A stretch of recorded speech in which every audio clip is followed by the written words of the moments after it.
Welcome back for episode 14 of Pro Audio Deal or Disaster, the series where we look at pro audio and sound system listings online and talk about the deals and the gear and share stories about the experiences we've had using this stuff in the past. I'm only one person though, and the best part of this series is hearing your stories. Welcome to Storytellers. And learning from your experiences in the comments of these videos. So thank you so much to everyone who joins in. Now this is something I haven't seen before. This is a Mackie Onyx 4080 soundboard, and it looks like the owner of this has cut it apart, or they've definitely opened it up because they've put blue LED lights in the back of it here.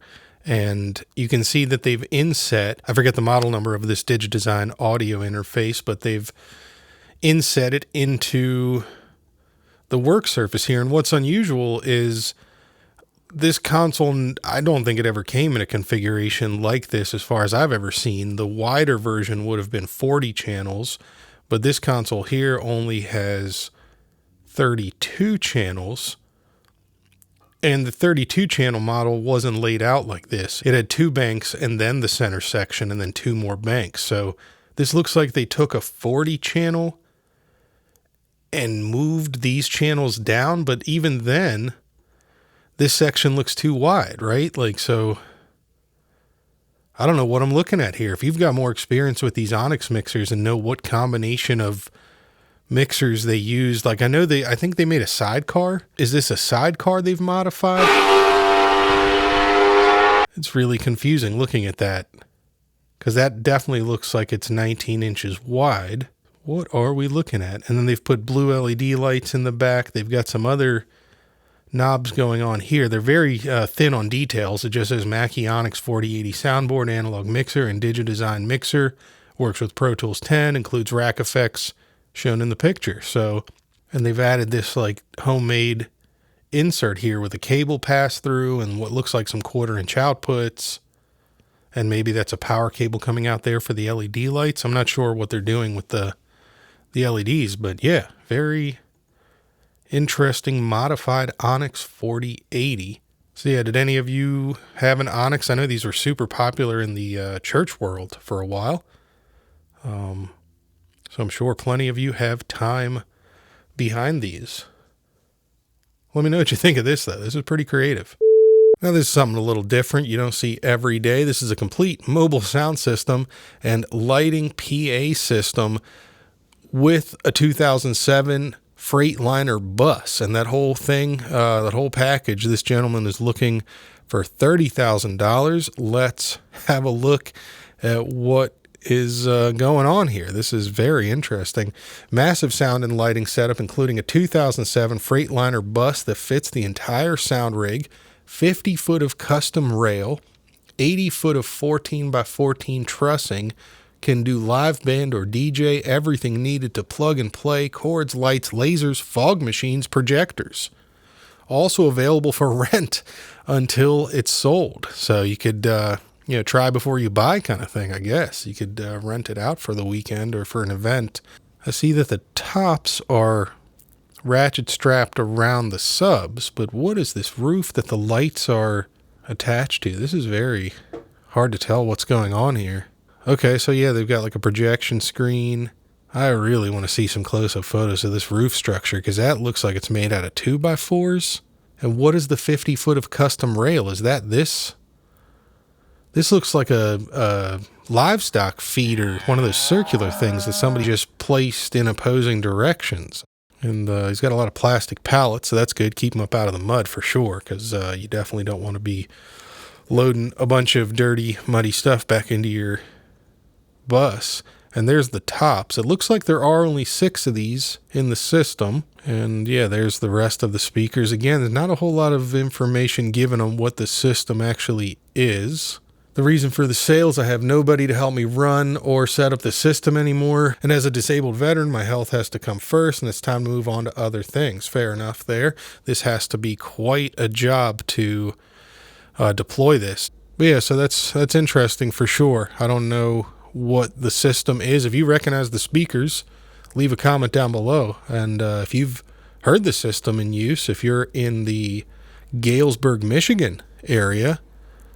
Let me know what you think of it. I don't know what the legalities of registering a Freightliner school bus as like a personal vehicle are in every state. So you're going to have to find a unique buyer that's not only interested in the sound system and maybe running the business as is with what you're selling here, but who's also able to take a Freightliner school bus that's been converted and actually get it insured and registered properly to use it to run a business like this in their state, because that is not a simple thing in every state for sure. So yeah, fascinating roof structure though. I'm really not sure what we're seeing there. I don't think this is the same structure as that other picture. Yeah, these are different structures. So there must be some sort of wood frames that come with this that do different things, or that he uses for either this kind of thing or the roof canopy we saw before. That looks awfully temporary though, with the like plastic just kind of draped over top. But let me know what you think. That is certainly unique. Here's one out of Long Beach, California, a very well-traveled looking QSC case with a Sony DMX R100. Have you ever mixed on one of these? I've worked on a few in my time. These were popular for a little while and remain probably still in a few small auxiliary broadcast studios in the Washington, D.C. area. This one's got some pretty good damage. Looks like somebody smashed into this or dropped it maybe onto something else. Opening it upside down for the listing is a interesting choice. I'll read the listing here while we look at the photos. Sony DMX R100 digital audio mixer and case. They give the dimensions. Case has some damage. I'd say so. That's kind of significant. Mixer does not have any of the cards for the input slots at the back of the mixer, so it comes as is and is not in working order. Might be useful for parts, ? Motivated seller, though, and will accept any reasonable offer, so ask if you're interested. And yeah, these were, I remember the installation shop was kind of around the back from Chuck Levin's Washington Music Center in Maryland. They're just outside of Washington, D.C., at their installation pro audio shop. I can't remember which room they had it in, but they had one of these when they first came out in a room with a whole bunch of studio monitors that you could demo. And that was kind of a by appointment only room. That wasn't in the public area. But I remember checking this out there, and it was extremely futuristic for the time. I forget what year that was, but it would have been the late 90s or very early 2000s when they had this set up, and it was all operational and working, and you could check it out. And it was very exciting to see at that point, and I would imagine they sold the ones that I ended up using at the broadcast studios in DC to them, because that was kind of the installation stuff they specialized in. A lot of times were broadcast facilities. You know, for $150 for parts or to repair, it's certainly reasonable, and they're willing to take offers out in Long Beach, California. But if you've got time on the DMX R100, let me know down in the comments what you remember, and if you remember it fondly at all, or if you're happy to not be dealing with them so much anymore. I think it's absolutely crazy to see an APB ProDesk 4 going so cheap, only $750 in Santa Clara, California. One owner, coming from the original owner, great professional high-end analog mixer, was used in a high school theater. Everything works except for the typical knob scratching that occurs on all analog mixers, so it needs to be cleaned. The stereo TRS inputs were bad and are now repaired with new line driver chips. Includes original dust cover, powered cord, and 3 desk lights. These were originally $8,600 new on B&H. Reverb had one sell for $2,000 6 years ago. 32 mic line input channels, 4 stereo line input channels with split track capabilities. Input channels include high quality 100mm faders. I'm not going to read through all of this because that's like the specs on the whole console. But some highlights: there are digital USB stereo input and record output on this console. Subgroups for matrix outputs, left, right, center, and mono on the main outputs there. So, and very nice EQ on these consoles as well. So yeah, quite the mixing board for $750. Maybe you could even negotiate a bit on that and do the cleaning yourself and save some money having it serviced. But I think even at $750, this would be a phenomenal console to track with, to use as a front end to record with, or to do any number of other things with that don't require a digital console. If you've used an APB Dynasonics console of any type, let me know down in the comments. And if you haven't, be sure to check out my interview at NAMM a few years ago with Chuck Augustowski, and he is the A in APB. I'm the A in the APB, and Chuck Augustowski. The original company was also started by John Petroselli and Taz Bogle. We do not design in a vacuum. We try to keep ourselves as open as possible. The future of APB is most definitely digital controlled analog. I just wanted to jump in real quick to say that I'm not sure what APB is shipping currently. This is their website, and you can go check it out. But if you can go to like view all products, it's not loading that way. Let's see. Okay, so maybe they're still shipping the mix switch and the Pro Rack and stuff. But I think, you know, what Chuck said there in that previous clip about the future of APB being digitally controlled analog, you know, Chuck's been ahead of his time a few times in his career, and I think, you know, that's definitely the direction you're going to see high-end equipment going in the future. And whether or not APB or Chuck himself will be a part of that, you know, the guy's an absolute legend in the industry, and predicted that in 2020 when I talked to him. That's my video there on the front page of their website. So, and there's Chuck and Taz and John Petroselli in their original APB office with the schematics taped to the wall. And fascinating stories from him on how the company got started and what they were all about. There's the rear I/O I was talking about a few minutes ago. You can see the USB port. You can see monitor outputs, and then each channel has a direct out. So again, if you wanted to track with it, use this as a front end to a DAW. You've got really nice mic pre's, you've got insert points, you've got balanced line inputs, and you've got direct outputs on every channel. And then the main output section, again, you've got inserts on almost everything, and XLR outputs for everything, stereo line inputs over here. Then your other two banks of channels here, a single power input, but you can get a second one for redundancy and put it in this slot right here. Or you could. I guess you would have to find one now. I'm talking as though these are still on the market. So this is from November 2009, it looks like.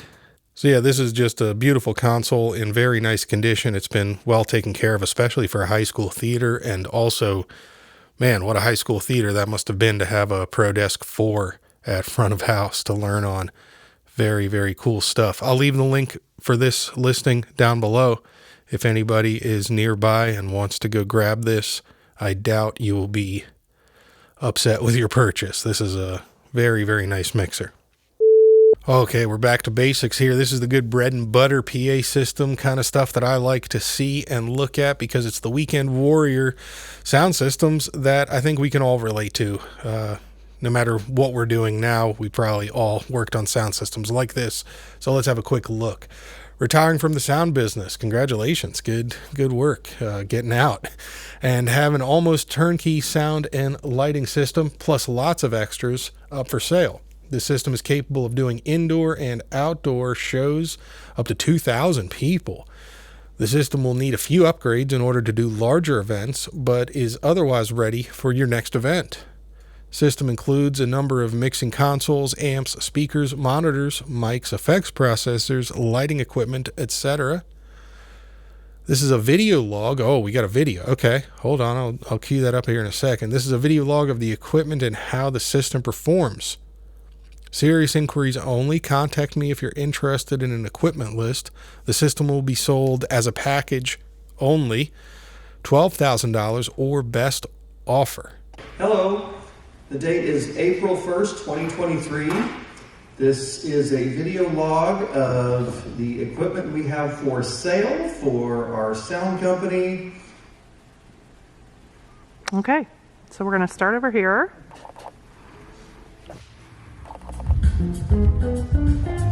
And I'll link this video down below because I obviously don't want to Kind of play their a whole word, is there? video here in my video, and they've got copyright music underneath this entire thing past that intro that I just played. So check it out in the link down below if you want to see all of this.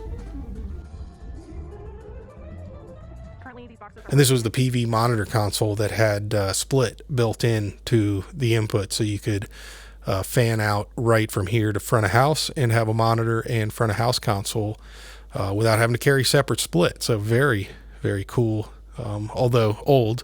Just when you thought you've seen every power amplifier out there, this is genuinely something I'm not at all familiar with. I mean, I know who Nady is and their inexpensive wireless mics back in the day, but I've never seen this SPA 2400 stereo power amplifier before from them. Interesting. I've seen these before. These are Nady's graphic 231s, and then we've got a PV crossover, dual 15 band DOD, if anybody remembers them, and then some Carvin amplifiers. We've talked about them before as well. 1500 and a DCM 2000 to power things. A whole mess of carpet covered wedges.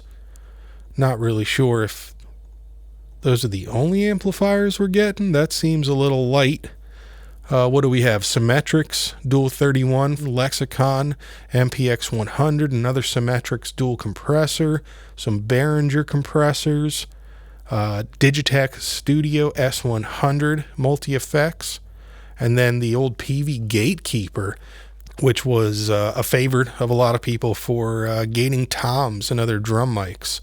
So yeah, that's the whole listing, and I think $12,000 is pretty ambitious, but let me know down below what you think after looking at what we've seen here.